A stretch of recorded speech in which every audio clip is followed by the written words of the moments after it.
ये कहानी भगवान कृष्ण के बाल्यकाल की है। बचपन में कृष्ण बड़े ही शरारती थे।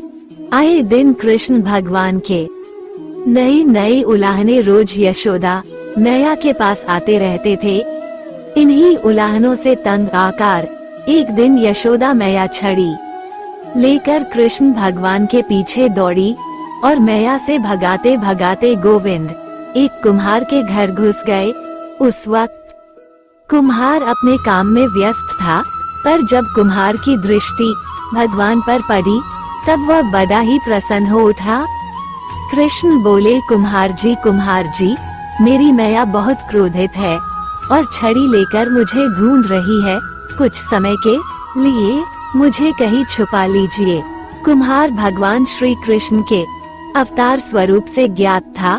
उसने तुरंत कृष्ण जी को एक बड़े से मिट्टी के घड़े के नीचे छुपा दिया।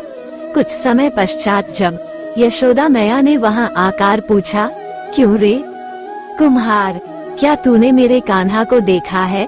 तो कुम्हार ने जवाब दिया, नहीं मैया, मैंने नहीं देखा।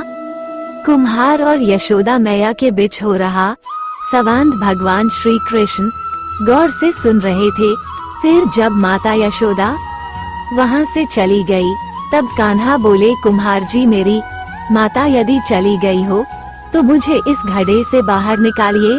कुम्हार बोला, ऐसे नहीं भगवान, पहले आपको मुझे वचन देना होगा कि आप मुझे 84 लाख यानियों के बंधन से मुक्त कर देंगे। कुम्हार की बात सुनकर कान्हा जी मुस्कुराए और बोले, ठीक कुम्हार, मैं वचन देता हूँ कि मैं तुम्हें 84 लाख यानियों के बंधन से मुक्ति दे दूंगा। अब तो मुझे बाहर निकालो। कुम्हार बोला, मुझे अकेले को नहीं, महाप्रभु मरे पूरे परिवार को भी 84 लाख यानियों के बंधन से मुक्त करने का वचन दीजिए, तो ही मैं आपको घड़े से बाहर निकालूंगा। इस पर कृष्ण बोले, ठीक भैया, मैं उन्हें भी 84 लाख यानियों के बंधन से मुक्त करने का वचन देता हूँ। अब तो बाहर निकाल दो। अब कुम्हार बोला, बस प्रभु जी, एक विनती और है, उसे पूरा करने का वचन देते हैं तो मैं आपको घड़े से बाहर निकाल लूंगा। कृष्ण बोले, अब वह भी बता दो।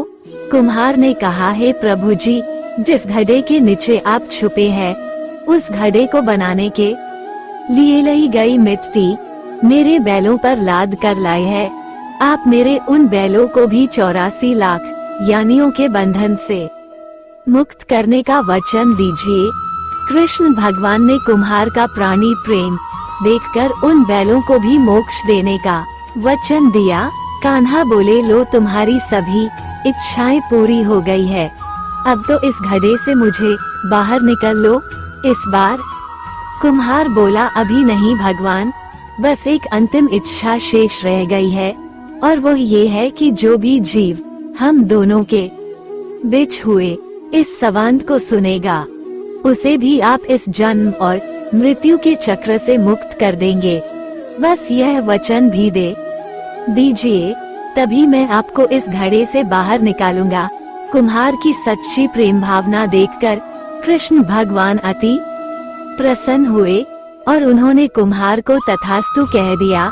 फिर जाकर कुम्हार ने बाल कृष्ण को घड़े से बाहर निकाला, उनको साष्टांग प्रणाम करके उनके चरण धोए और वह चरण अमृत प्राशन करके अपने पूरे घर में उसका छिड़काव किया। अंत में कुम्हार प्रभु कृष्ण के गले लगकर इतना रोया कि उनमें ही विलीन हो गया।